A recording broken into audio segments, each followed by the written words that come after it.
O sea, si tú quieres llegar aquí a dar un discurso que no eres tú, te lo van a detectar. O sea, si tú quieres transmitir una imagen que no es la tuya, te la van a detectar. O sea, ahorita las nuevas generaciones no permiten actuaciones, quieren realidades. ¿Qué tanto de lo que vemos en tus entrevistas es espontáneo y qué tanto es ingeniería emocional? Ser político es una responsabilidad que muchas veces no se lleva al 100%, pero al final de cuentas es una responsabilidad que siempre tienes que tener. ¿Es fácil manipular a la audiencia contando historias? ¿Algunos políticos te han buscado para limpiar su imagen? Muchos.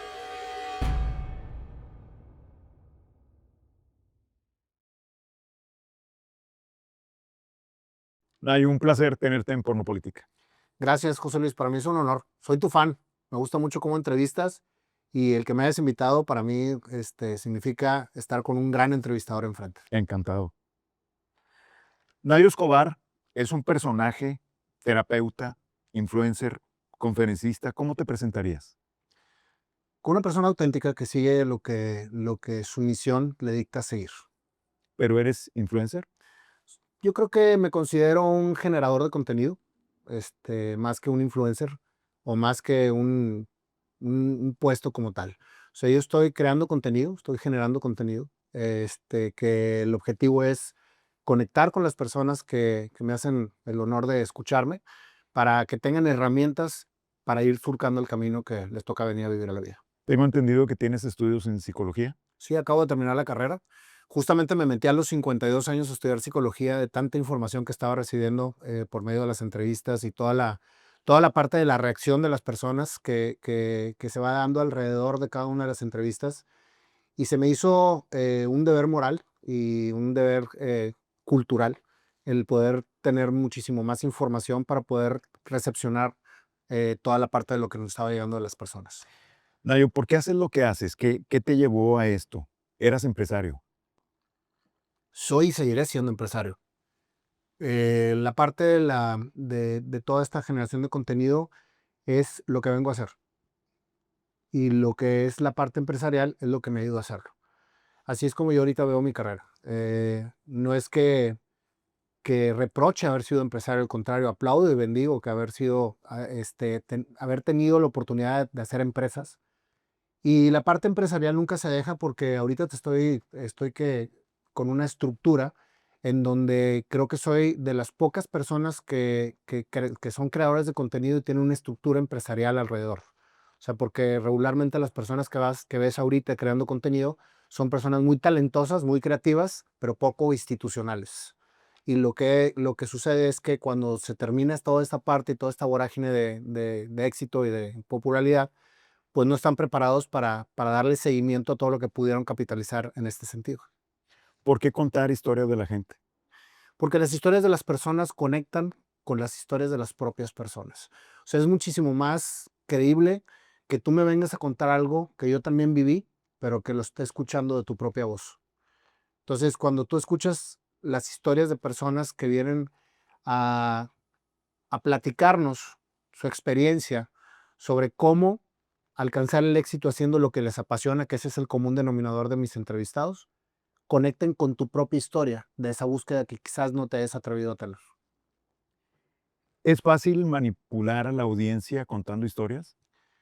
Yo diría que más que manipular, creo que es fácil conectar cuando te sientes familiarizado con la historia. O sea, el sentido de las entrevistas no es manipular, el sentido de las entrevistas es contar historias que conecten con las personas que están en la búsqueda de su propia historia. ¿Qué diferencia hay entre inspirar, influir, manipular en las redes sociales? Yo creo que la manipulación es una utilización de las redes sociales que muchas veces se hace en perjuicio del usuario. O sea, ¿por qué? Porque te hacen desear cosas continuamente para que consumas, para que entres en un ciclo de consumo mayor y lograr los objetivos comerciales. Entonces, aquí, pues, en el tema comercial se puede dar así, pero también tenemos el tema social, el tema político, el tema religioso. Y entonces las manipulaciones entran ahí con estrategias que se crean precisamente para que la gente empiece a voltear a ver, pues, el lado que quieran que volteen a ver. ¿Lo tuyo es inspirar? Lo mío es inspirar por medio de una conexión. de lo que está llevando la persona que llegó, el invitado. Ahora, ¿por qué escojo la parte de personas que han alcanzado el éxito haciendo lo que les apasiona? Porque, para empezar, es un abanico muy grande. Te podría decir que podría ser hasta infinito. ¿Por qué? Porque hay muchísimas actividades que a lo mejor ni siquiera nos pasan por la cabeza que existan, que es apasionante para alguien. Y ese alguien, si realmente conecta con esa pasión, entonces es una inspiración para el que está buscando conectar.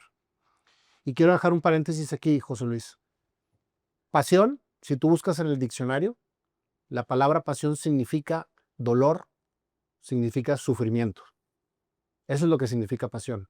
Entonces, ¿por qué nos dicen que hagamos las cosas con pasión? ¿Por qué nos piden hacer lo que nos apasiona si es dolor y es sufrimiento? Porque justamente detrás de esa experimentación, cuando logras fortalecerte y dominarla, entra la expertise de lo que estás haciendo. Todo lo que tú te avientas a hacer que sea diferente a lo que las personas están acostumbradas a verte hacer, conlleva un sufrimiento, conlleva un dolor, porque estás entrando en una zona insegura, una zona que te saca de tu zona de confort y que te hace entrar en algo que no tienes dominado. Eso es precisamente la pasión. Entonces, cuando tú lo haces con mucha pasión, cuando tú te llevas mucho todo este tema de que el sufrimiento y el dolor es parte de lo que te está llevando a experimentar la expertise, entonces se vuelve apasionante. Entonces, para mí eso es como una pieza del rompecabezas para conectar con lo que eres, cada pasión que te dejes, que te permitas activar. Entonces, por eso escojo este tema, porque tengo desde una persona que comercializa raspados en las esquinas hasta un expresidente de la República, uno de los hombres más ricos de Latinoamérica. Entonces, tengo un sinnúmero de invitados que tienen el mismo común denominador: ser exitosos haciendo lo que les apasiona y nunca parar. Eso es justamente lo que hace que el conecte sea inspiracional y no sea una manipulación o no sea una situación de mensajes sin tener un sustento o que suene hueco, porque a mí eso es una de las cosas que más me preocupan sobre todo lo que yo genero de contenido, que no haya incertidumbre o que no deje huecos. Oye, pero ¿cómo? Si invitas a una persona que viene a hablar de extraterrestres, ¿eso no crees que va a dejar un hueco, no? Va a resonar en las personas que están en esa búsqueda de ese tipo de contenido. Y para esa persona que viene a contar su historia, para que viene a contar su experiencia, es completamente verídica porque es lo que esa persona está viviendo. Y hay muchas personas que lo están viviendo igual. ¿A quién le hablan a Nayo Escobar? A todas las personas que están en la búsqueda justamente de conectar con su esencia, de conectar con lo que son. Ese es el público al cual yo le hablo. O sea, personas que tienen la intención de poder despertar y saber a qué vienen a la vida. ¿Qué parte de tu historia no cabe en tu discurso motivacional?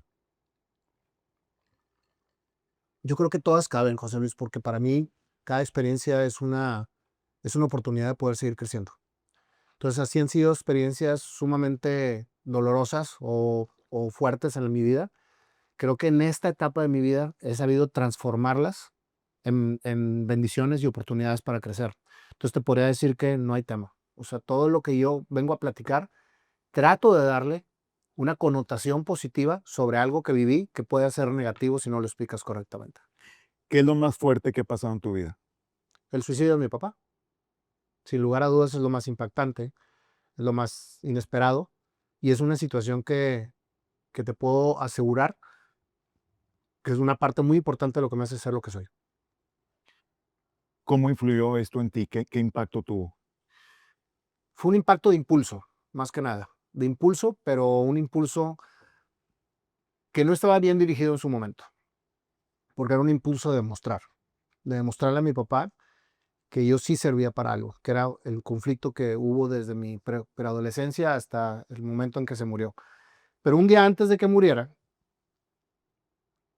me invita a platicar, justo una noche antes, y me dice: todo lo que hice lo hice para sacar lo mejor de ti. Y a veces se me rompía el corazón por estarte retando constantemente, pero cuando venías con el resultado, entonces me daba cuenta que quizás no era el camino correcto, pero sí estaba dando resultado. Entonces ahí me decía él que se sentía muy orgulloso de mí, me decía, me siento muy orgulloso de ti y estoy seguro que todo lo que te propongas en la vida lo vas a lograr. Y al día siguiente, se quita la vida.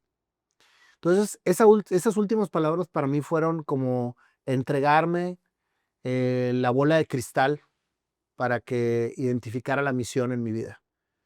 Pero fíjate qué interesante es esto.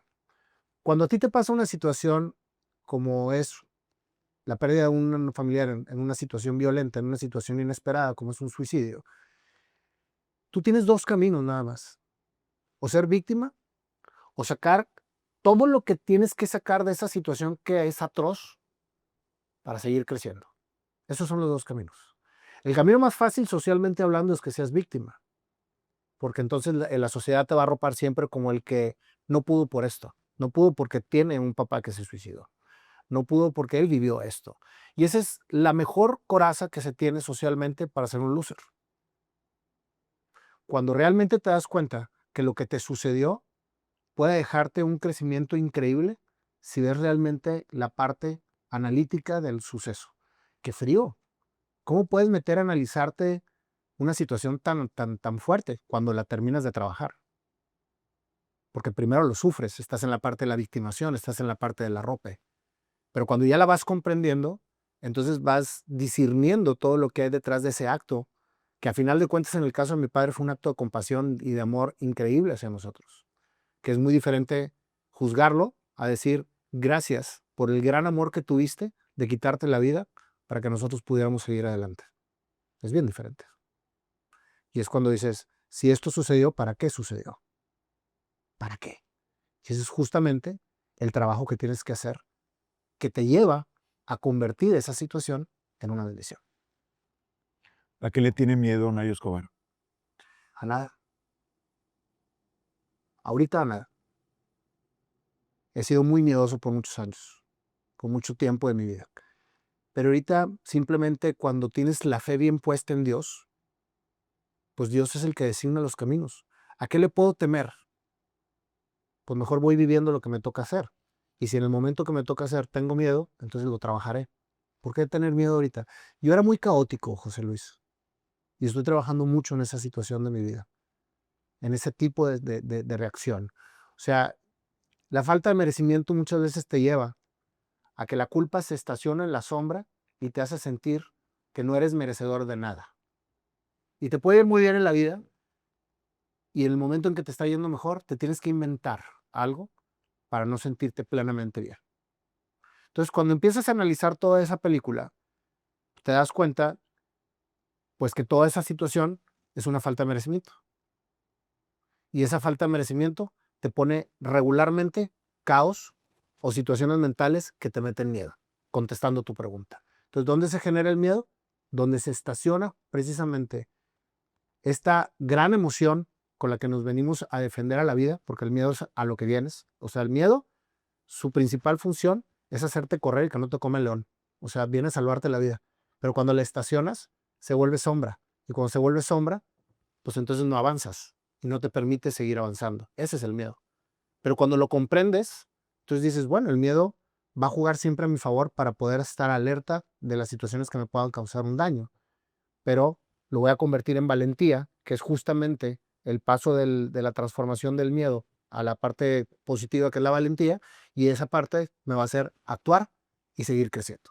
Lo que le llaman el cerebro reptil, que es el que tiene que ver con la sobrevivencia, con el ante... Pues con todas las emociones naturales, o sea, es cerebro a final de cuentas, pero tú, por ejemplo, vienes con un paquete de emociones cuando naces, que esas emociones tienen una función en tu vida, tienen una función.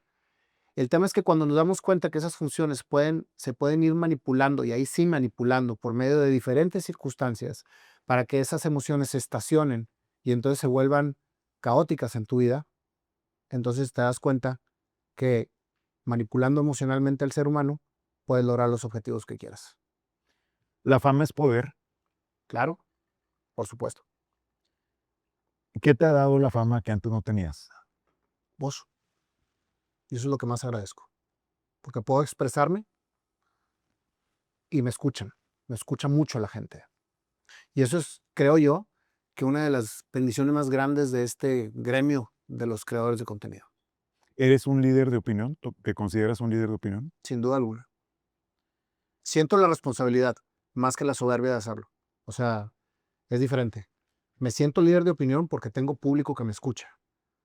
No me siento líder de opinión porque soy un influencer que se la cree. ¿Qué tanto te pesa hacerlo y cuál es el costo? Lo amo tanto y estoy tan agradecido con Dios de la oportunidad que me dan de hacer esto, que en realidad el costo es muy mínimo cuando lo tienes previsto, que es temporal. Te puedo decir que en el 2025, después de 118 conferencias que me tocó dar y que casi no vi a mi familia, el costo fue muy grande, no estar en casa y no estar con mi familia. Sin embargo, cuando tienes proyectado que ese es un costo temporal, en el cual después va a venir una satisfacción de poder gozar algo que estabas programando que sucediera, entonces ya se vuelve pues muchísimo más tranquilo, porque dices, bueno, ya voy a acabar y voy a tener un año mucho más balanceado. La bendición de este gran trabajo, que no le llamo yo trabajo, sino le llamo una diversión constante, este, es que tú puedes programar tus horarios y puedes decir hasta aquí trabajo y hasta acá no. Entonces, eso es una grandeza lo que nos toca hacer. Nayo, ¿crees que haces política, aunque no hables de política? No, no, la verdad no, pero sí hago conciencia. Y la conciencia te lleva a entender cualquier situación, incluso la política. Te lo pregunto porque todos, de una forma u otra, hacemos política. Aristóteles decía que la política es el medio de alcanzar el bien común. ¿Qué tanto te sientes que tiene que ver esto contigo? Si eso es política, según Aristóteles, definitivamente me gusta hacerlo. Yo creo que la satisfacción más grande de hacer lo que estoy haciendo, José Luis, es poder aportar herramientas positivas a las personas que me hacen el favor de escuchar para que ellos mismos busquen sus propios caminos. Siendo influencer, ¿es fácil convertirte en político? Y te lo pregunto porque cada vez hay más ejemplos de líderes políticos que usan las redes sociales para conquistar a su Mira, electorado. sí, definitivamente porque pues tienes una audiencia que te sigue y que cree en ti. Sin embargo, es una responsabilidad muy fuerte el volverte político sin ser político, el volverte político sin estar preparado para ser político. Yo respeto muchísimo, muchísimo a todos los políticos, sean cual sean y del partido que sea, porque ser político es una responsabilidad que muchas veces no se lleva al 100%, pero al final de cuentas es una responsabilidad que siempre tienes que tener, ¿Te interesa ser político? en lo absoluto. No ha pasado por tu mente. No, y me lo han ofrecido muchas veces. ¿No lo considerarías en algún futuro? Tú que eres creador de contenido, ¿crees que ahora los influencers tienen más poder que los políticos? Sí, y si trabajaran juntos fueran muy poderosos, porque el político puede llevar una acción positiva hacia la sociedad, dándole una muy buena comunicación para poderla llevar a cabo. Pero eso es donde viene precisamente el embone. El problema es que ahorita los políticos utilizan a los influencers para poder ser más atractivos para sus elecciones y no para poder incentivar a la gente a poder fortalecer los proyectos del Estado y de los municipios. ¿Qué tanto se parece un influencer a un político?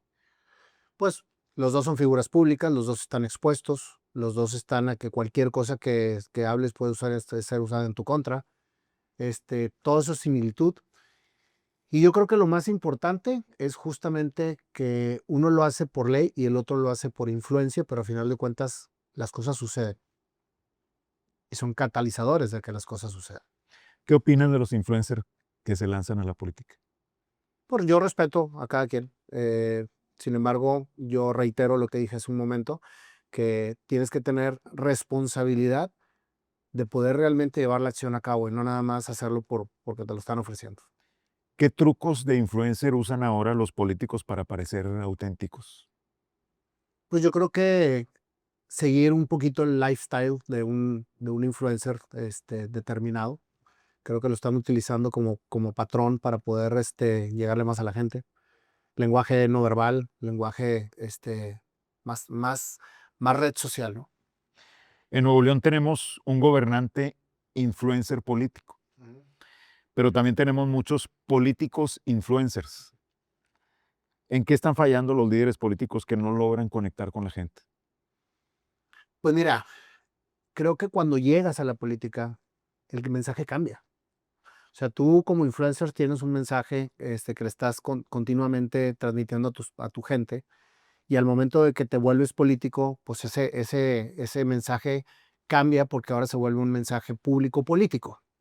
Entonces, la falla está en que quizás la gente espera que el influencer siga siendo la persona cuando llega a ser político y cambia por completo. Entonces, eso es lo que hace que el proyecto determinado que estaban siguiendo a ellos o que querían que jalara, no conectó con las personas. Porque las redes sociales se volvieron muy relevantes, mucho más relevantes que los medios tradicionales. Muchísimo más relevante. ¿Qué es lo que están haciendo mal los políticos que no logran esa conexión? Que Pues, sí puedes lograr tú, que sí pues puedes lograr. aquí en la parte de las redes sociales, la gente está ya muy afinada con la parte real. O sea, si tú quieres llegar aquí a dar un discurso que no eres tú, te lo van a detectar. O sea, si tú quieres transmitir una imagen que no es la tuya, te la van a detectar. O sea, ahorita las nuevas generaciones no permiten actuaciones, quieren realidades, quieren ver a la persona real, orgánica. Samuel es dentro y fuera de la red la misma persona. O sea, al final de cuentas no es una actuación, sino que así es él. Y le va muy bien en las redes sociales y le va muy bien con su mensaje político. Entonces él está utilizando muy bien las redes sociales por lo mismo. O sea, porque es la misma persona. Pero si tú pones a un político a hablar en redes sociales y querer que actúe de una manera para que le llegue a un público determinado, pues lo van a notar. Y por eso pues, no va a jalar. En estudios de opinión hemos venido viendo que la gente valora la autenticidad por encima de todo lo demás. Totalmente. Y algo pasa con los políticos que no logran conectar con sus audiencias. Pues la falta de autenticidad en muchas de las ocasiones. ¿Qué rasgo une al político con el influencer? ¿El carisma, el narcisismo o la necesidad de aprobación? Y esto te lo pregunto siendo tú psicólogo. Yo creo que la necesidad de aprobación, yo la pondría en primer lugar. Yo creo que los dos, tanto el político como el influencer, está obviamente preocupado porque la gente lo acepte, porque la gente le ponga like. Un político con la calificación, con la cercanía con toda la parte de la ciudadanía, y un influencer con cada reel que saca o cada historia que sube. A final de cuentas, los dos están esperando una respuesta para que el objetivo de esa exposición se lleve a cabo. Nayo, ¿qué es lo peor que has hecho por likes? Afortunadamente, yo voy a cumplir 7 años ahora en febrero de estar dentro del mercado y nunca he tenido necesidad de hacer absolutamente nada que no quiera hacer. O sea, todo lo he hecho porque quiero hacerlo. Entonces, como para mí algo peor que hayas hecho significaría hacer algo que no hubieras querido hacer. Y la verdad es que todo lo que he hecho lo he querido hacer. ¿A quién nunca entrevistarías, aunque te diera muchos views? A una persona que esté demostrado que fue una persona que agredió a alguna mujer. ¿Qué tanto de lo que vemos en tus entrevistas es espontáneo y qué tanto es ingeniería emocional? Yo creo que es una espontaneidad emocional. O sea, es una... Yo Pero no, está planeado, hay una ingeniería emocional, es espontáneo. 100% espontáneo. O sea, todo lo que ves en el programa, absolutamente todo, es espontáneo. Eh, yo me guío mucho por la parte de conexión emocional. O sea, lo que yo estoy vibrando de la persona, lo que yo estoy sintiendo, lo que yo expreso a lo que conllevo la plática. Entonces, improvisamos muchísimo, muchísimo. Todo es ir marcando el tema. Sí sabemos, investigamos a las personas muy bien. O sea, tengo todo un equipo de investigación. Hay una escaleta que nunca sigo, pero que hay una escaleta que se va cumpliendo de manera natural. Es algo muy, muy, muy, muy padre lo que nos pasa, porque tenemos la escaleta de la entrevista y yo la leo y ya, o sea, no la vuelvo a voltear a ver y tengo TDA. Entonces, ¿qué quiere decir? Que muy probablemente no me voy a acordar más que de lo que me importó de todo esto. Pero mágicamente se tocan todos los puntos en la entrevista sin haber visto la escaleta. Tú que has entrevistado a tantas personas, Ujú. ¿Qué personalidad es la más peligrosa ante una cámara? Un narcisista, ¿Por qué?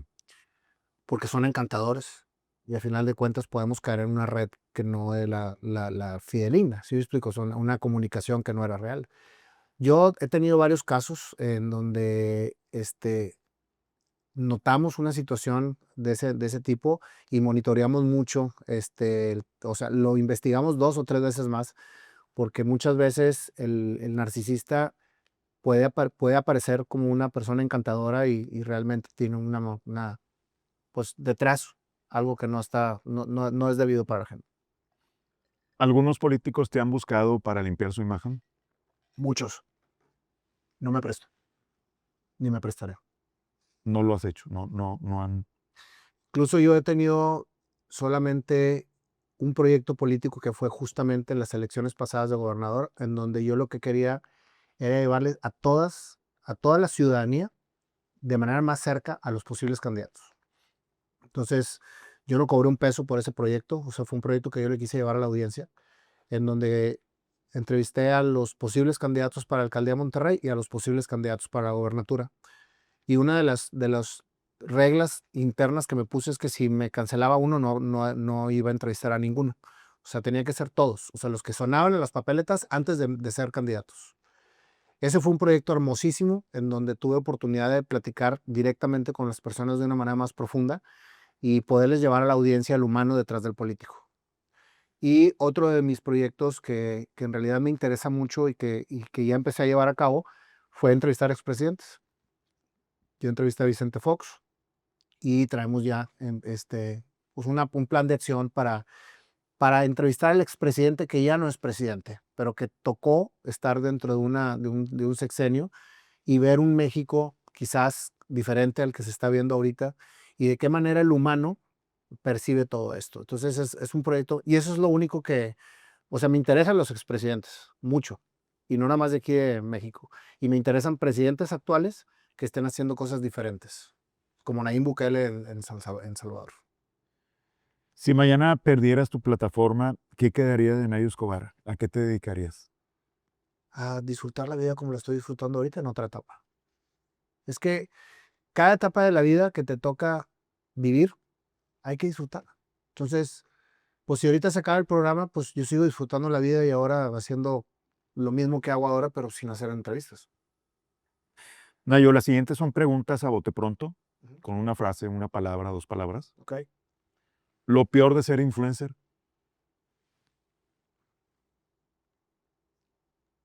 Caer en falta de creatividad, lo peor de los políticos, la deshonestidad.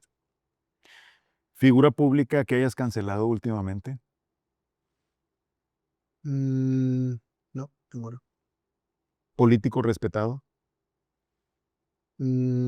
Ernesto Zedil. político detestado, Mm, no tengo. error que no te perdonan los haters,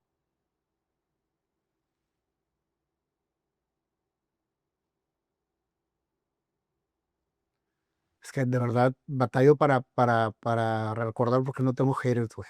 O sea, los haters son mucho para la gente que va a los invitados. A mí me tiran muy poco hate. Entonces, la verdad es que no tengo algo así que le puedo contestar. siguiente paso para Nayo Escobar, conferencista, cantante, actor, político, stand-up, Vamos a llamar el concepto educador. Educador. educador. ¿Algo que quieras agregar a nuestra audiencia? Que sigan viendo por política porque es muy neta todo lo que dices. Y está con madre como entrevistas. Es una manera diferente.